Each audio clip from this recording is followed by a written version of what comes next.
আলু দিয়ে ভাইরাল সিঙ্গারা ফাইনালি আজকে আমিও বানিয়ে ফেললাম। এটা দেখতে যেমন সুন্দর, খেতেও আমার কাছে খুবই ভালো লাগছে, তাই ভাবলাম তোমাদের সাথেও শেয়ার করি। শুধু আলু আর আটা দিয়ে তৈরি করা যায়, জিনিসগুলো দেখতেও কিন্তু খুবই সুন্দর, তাই না? বড় বড় সাইজের আলু নিয়ে নিলাম। আলুগুলোকে ভর্তা করতে হবে ফার্স্টে। আলু দিয়ে এই পর্যন্ত আমি অনেক ইউনিক রেসিপি ট্রাই করছি। আলু দিয়ে যে কোনো কিছু বানালেই খেতেও খুব মজা লাগে আর বানানোও খুব সহজ লাগে আমার কাছে। বড় বড় সাইজের আলু নিছি, আমি একটু বেশি করেই বানাবো আজকে। আলুগুলোকে সুন্দর করে কেটে ধুয়ে সিদ্ধ করতে বসিয়ে দিলাম। বিকালের নাস্তায় এরকম মজাদার কিছু আমরা সবাই চাই, আর বাড়িতে বানানো সবকিছু একটু বেশি মজা লাগে আমার কাছে। আলু সিদ্ধ করে তুলে নিয়ে এখন আমি ভর্তা বানিয়ে নিব সোজা কথায়। তবে পেঁয়াজ মরিচ তেল কিছুই দিব না। এখানে আমি লবণ দিলাম, একটু গোলমরিচের গুঁড়া দিলাম, শুকনা মরিচের গুঁড়া দিলাম, চিলি ফ্লেক্স দিলাম খানিকটা, আর তারপর দিয়ে দিলাম কর্নফ্লাওয়ার। কর্নফ্লাওয়ার চাইলে স্কিপ করতে পারো, তবে কর্নফ্লাওয়ার দিলে একটু বেশি ক্রিস্পি হয় এটা খেতে। আলু মাত্রই নামালাম, খুবই গরম, তাই আমি হাত দিয়ে ভর্তা করতে পারতেছি না। একটু সময় নিয়ে সুন্দরভাবে আলু ভর্তা বানিয়ে ফেললাম। আর এখন এদিকে একটা বাটির মধ্যে আমি নিয়ে নিলাম বেশ খানিকটা আটা, তার মধ্যে লবণ দিলাম, খানিকটা সয়াবিন তেল দিলাম, আর এখন ভালোভাবে মিক্স করে নিচ্ছি।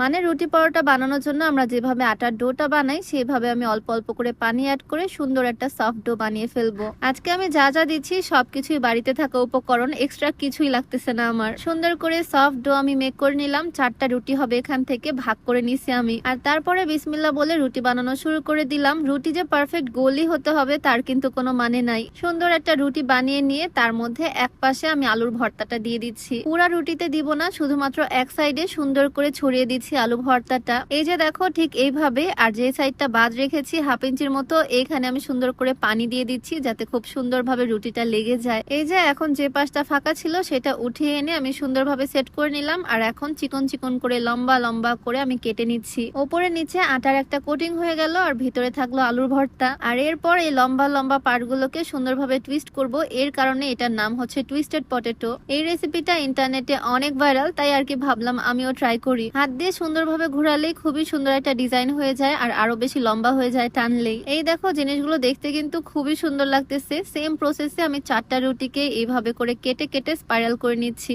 এখন জাস্ট এগুলোকে ভেজে ফেলার পালা। ভিডিওর মাঝে তোমাদেরকে একটু বলতে চাই, অনেক ভিডিওতে আমি এই স্লিমিং টিটা তোমাদেরকে দেখাই। এইটা আমি নেই beauty by Lim Facebook page থেকে। এইটা খেলে তোমার ওজন তো কমবেই, সাথে গ্যাস্ট্রিকের সমস্যাটাও দূর হবে। পেজটা আমি ডেসক্রিপশনে মেনশন করে দিব, নাম্বারটাও স্ক্রিনে দিয়ে দেওয়া থাকবে। যাই হোক, আমি সবগুলো রুটি সুন্দর করে বেলে সেম প্রসেসে এইভাবে টুইস্ট করে নিছি। আর এখন শুধু ভেজে ফেলবো। একটা ফ্রাইং প্যান নিয়ে বেশ খানিকটা তেল দিয়ে দিলাম। তেল যদিও ওয়েস্ট হবে না, এই তেল পরে আমি তরকারিতেও কাজে লাগাতে পারবো। আর হিটটা আমি বেশি রাখিনি, একদম লো হিটেই সুন্দর করে ভেজে নিব। প্যানে দেওয়ার পর আস্তে আস্তে কালারটা চেঞ্জ হয়ে আসবে, আর জিনিসটা ক্রিস্পি হবে কিন্তু অনেক। ভাজার পরে দেখতেও সুন্দর লাগবে, খেতেও অনেক মজা হবে। এই যে দেখো ভাজার পরে ফাইনাল লুক। জিনিসগুলো দেখতে কিন্তু দারুণ লাগতেছে, তাই না? মেহমানদের সামনে দিলেও অনেক ভালো লাগবে। বাসায় টিস্যু খুঁজে পাইনি, যেহেতু তেলের জিনিস, নিচে একটা টিস্যু থাকলে আরো ভালো হতো। আজকে আমি সবার জন্য বানাচ্ছি, তাই একদম বেশি করে বানাচ্ছি।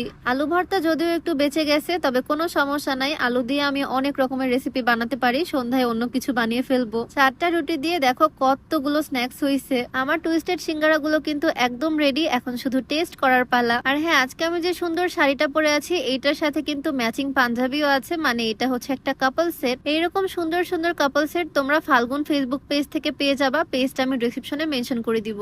এত সুন্দর দেখতে একটা নাস্তা বানিয়ে আমিও তো খুবই এক্সাইটেড, কখন সে ট্রাই করবে আর আমাকে কমপ্লিমেন্ট দিবে। আমি যে কোনো কিছু বানালেই ও সব সময় প্রশংসা করে, আর এরকম ক্রিস্পি স্পাইসি জিনিস খেতেও খুবই পছন্দ করে। আর এতগুলো কিন্তু শুধু ওর জন্য বানাইনি, আমরা সবাই মিলে আজকে খাবো এটা। সবাই খেয়ে খুব প্রশংসা করছে, কারণ এটা অনেক ক্রিস্পি। তোমরা আবার এই টি টেবিলটার দিকে নজর দিও না, আমি একটা কার্টুনের উপরে রেখে দিছি প্লেটটা। এই টুইস্টেড সিঙ্গারার রেসিপিটা চাইলে তোমরাও বাড়িতে ট্রাই করতে পারো, খুবই ইজি আর সিম্পল। ভিডিও কেমন লাগলো অবশ্যই কমেন্টে জানিও। দেখা যাবে নতুন কোনো ভিডিওতে। সবাইকে আল্লাহ হাফিজ, আসসালামু আলাইকুম।